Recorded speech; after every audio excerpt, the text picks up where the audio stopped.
everybody. It's an absolutely beautiful day today in Chadderton Cemetery. As you can see, autumn's definitely here. You can feel it as well. It's a bit bitter. I parked the car over near all the posh people over there. The posh graves. And I'm making my way down this area.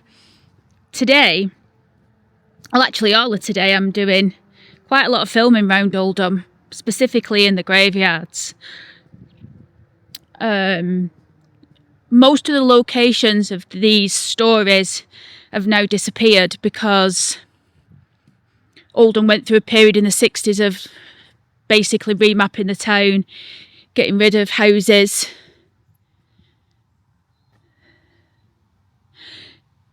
But they didn't get rid of all of the graves. Obviously, they've done a good job of pulling some of them down. But specifically, we're looking for, I think the name is Southworth. Southwick. For some reason, it's just completely gone out of my head. But anyway, Ann Southworth, that's who it is. We're here to see Ann Southworth. She's actually buried with her first husband in area P5, which we need to find. Now, to be honest, this might just be fruitless because not everybody has a gravestone. She wasn't particularly wealthy from all accounts. But she is buried with a dead husband, her first husband. And the story is quite shocking. So we're going to have a look at the stones that we can see. Sadly, some are covered over, so they're in there. Could be like that one, for instance. There's a broken gravestone at the back.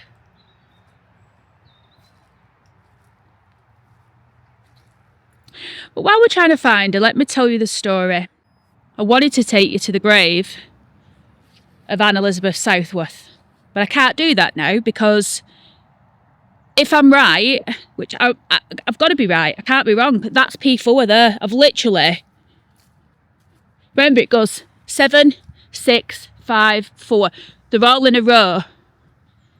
I've just literally checked everybody just to make sure that I'm not going off my mind or saying something that's not backed up with fact. And this grave here, this one, is P4. It's a woman. So this area up here, which is the start of the car park, is P5. Anyway, so it was back in the year 1877 in Oldham, and there was a man and wife that was living in Oldham. Her name is Ann Elizabeth Southworth, and she lives in Oldham. She lives at number 26 Bedford Street. Bedford Street no longer exists, everybody. Let's have a walk through these beautiful graves. Bedford Street no longer exists. Bedford Street was cleared many moons ago.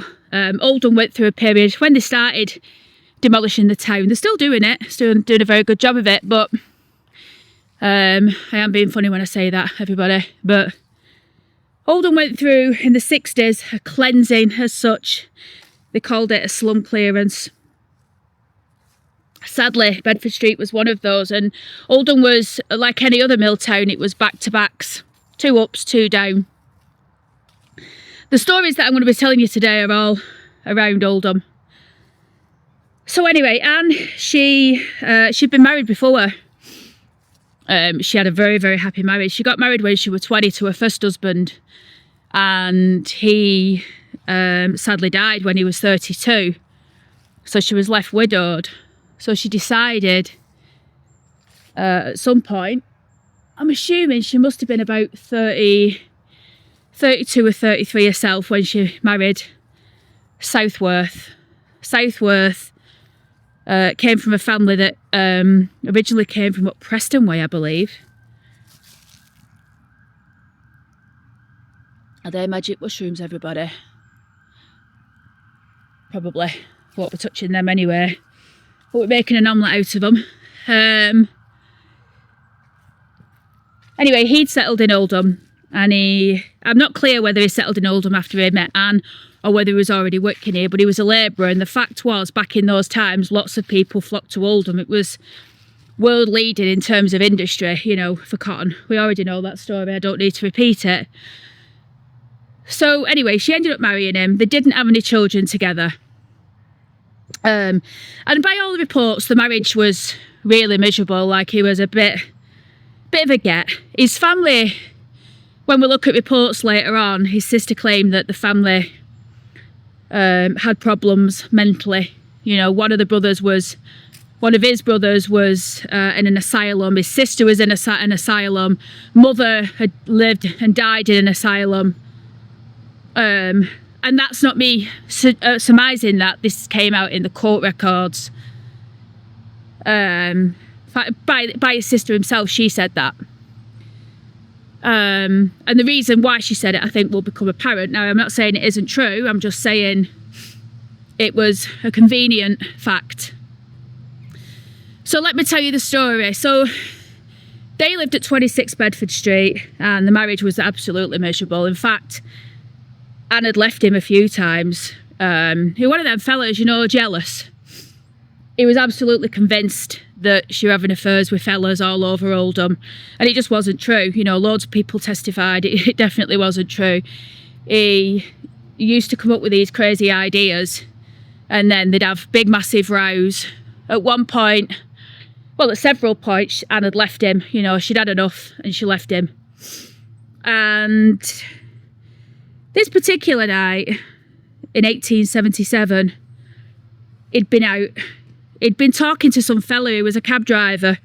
So the cab drivers in Oldham at that time, the horse and cart cab drivers, that is, they used to park just down from the town hall, actually where the taxis park now.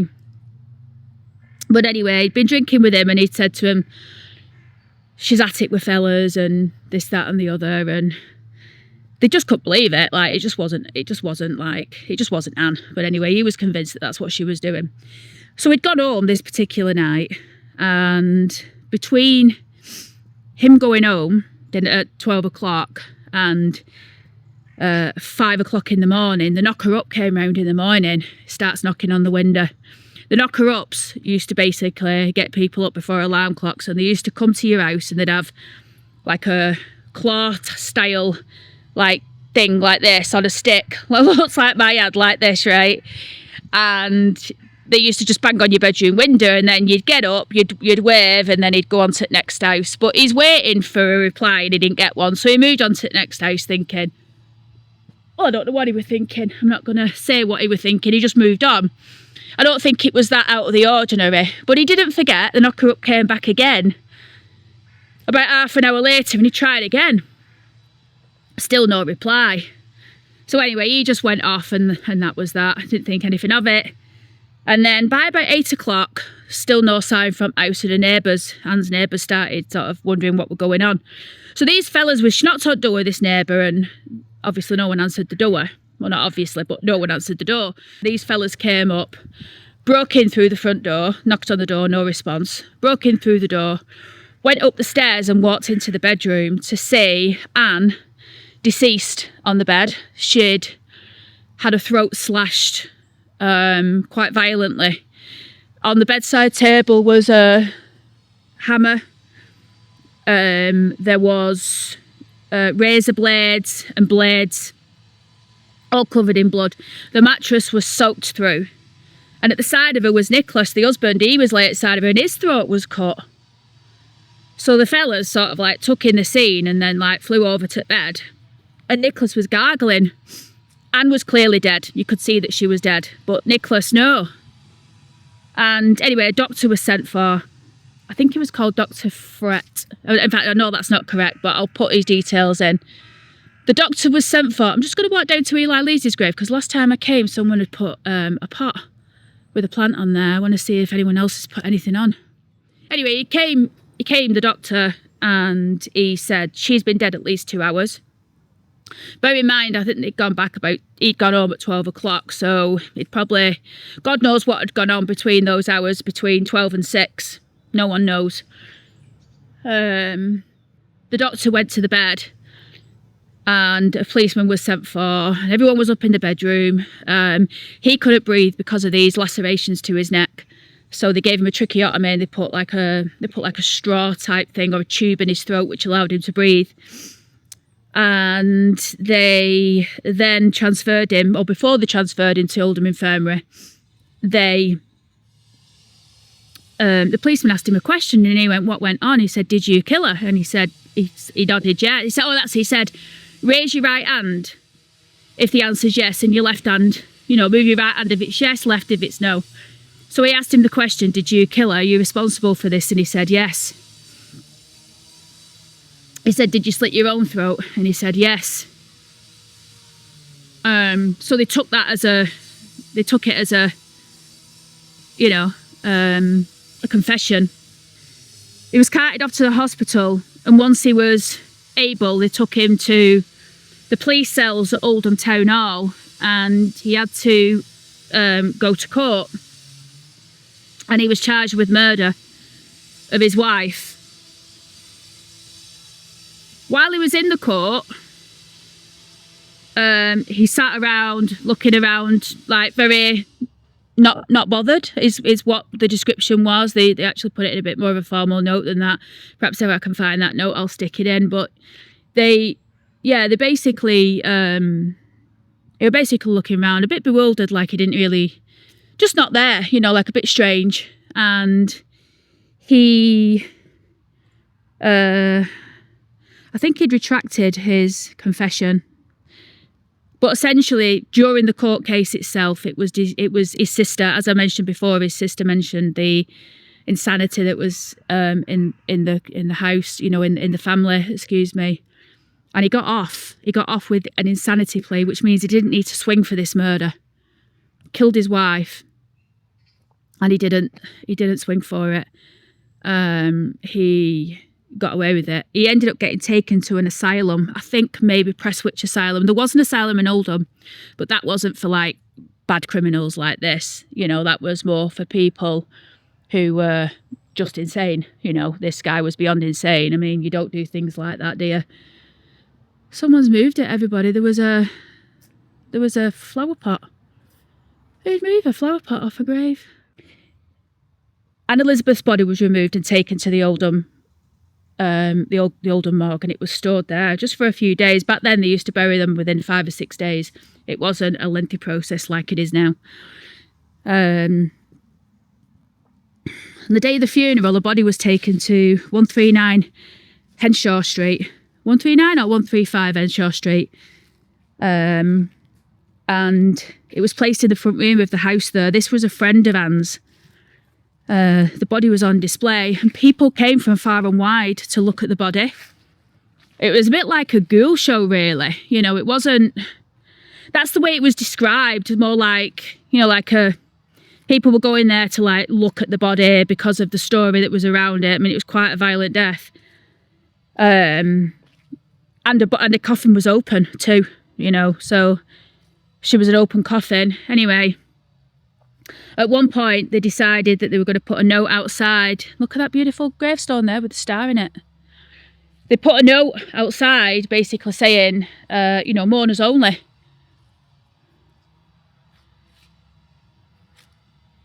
Isn't that lovely, that? John Haig of Oldham, who died 29th of April 1862, aged 57. Samuel's, his brother's in there. He died 62 years, 1862 also, in September of that year. Sarah, she died 1864. She was 65. Mary's in there. So they put this sign outside basically saying Mourners Only. And then about 1:30, the funeral director came in and he sealed the coffin. They loaded the coffin onto the back of a horse and cart, the funeral procession, and they took her on a procession through Oldham, down Middleton Road, all the way to Chadderton Cemetery, right up to where I showed you at the beginning, area P5. In that grave is her, a husband, and a 1-year-old baby that died in, obviously, infancy. The baby doesn't have the same surname as him or her, so I'm thinking the baby isn't theirs. I can't remember what the surname is right now, but I will be, as I film this, but I will be putting these details in. The funeral was described as this. Apparently, when they arrived, the grave was already dug. It was described as 9 feet deep. And if you looked into the grave, you could see the top of her husband's grave. He'd been in there a good 20 years by this point, but you could see the top of his grave. The Reverend gave the sermon, and she was the eulogy. They all said prayers, and a coffin was slowly lowered into the ground, and then the dirt was put in on top of her. She was the last person to go in. And this is why I'm so upset.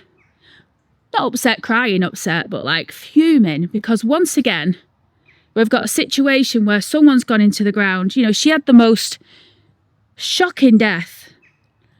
You know, and I'm sure there's many stories in this. In fact, I know there is. There's other people that I want to tell you about. When you get your grave covered over for another car park, bearing in mind that Oldham have done this before. They did it with St Peter's. They took everybody out of there, well, unless there's still some people there, and then they built St Peter's on there, you know, the precinct, and now the Spindles. So just is the way it is, everybody. That's the story of Anne Elizabeth. Unfortunately, we can't see her grave anymore, but she is there. She's 9 feet under, not 6 feet, but 9 feet under. Everybody, before we go, let me just show you this, because this is absolutely beautiful. Everybody, look at that. Look at that.